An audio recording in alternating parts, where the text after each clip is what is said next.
वालेकुम। गुजरांवाला सिविल अस्पताल DHQ की तरफ तूफ़ानी आंधी तकरीबन 50 मिनट से चल रही है और 50 मिनट के बाद अभी थोड़ी सी कम हुई है।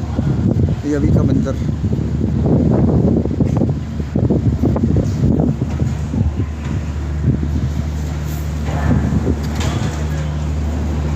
आज 5 जून 2024 है।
वक्फे से थोड़ी थोड़ी बारिश भी हो रही है।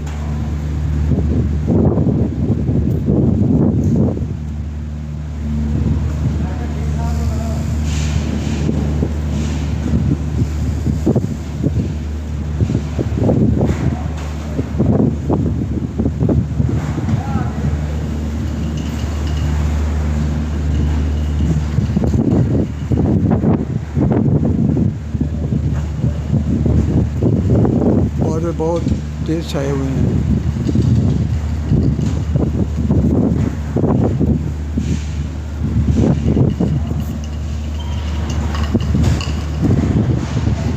मगरिब के बाद की तरह का मौसम बन चुका है। ऐसे है जैसे मगरिब हो चुकी है, लेकिन अभी सिर्फ तकरीबन 5 का टाइम हुआ है। अभी 5 बजे।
है ये?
अंदर आ गई है इतने तो सारी मीडिया के अंदर आ गई है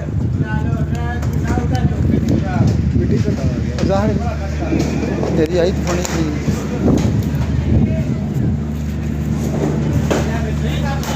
फिल्म बना रहे हैं यूट्यूब पर जाएगी ਤੁਹਾਡੇ ਵੀ ਛੁੱਟ ਵੀ ਜਾਏਗੀ ਤੁਹਾਡੇ ਵੀ ਛੁੱਟ ਵੀ ਜਾਏਗੀ हाँ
अब अंधेरी काफ़ी कम हो गई है जो तूफ़ानी अंधेरी थी वो नहीं है अभी थोड़ी सी चल रही है।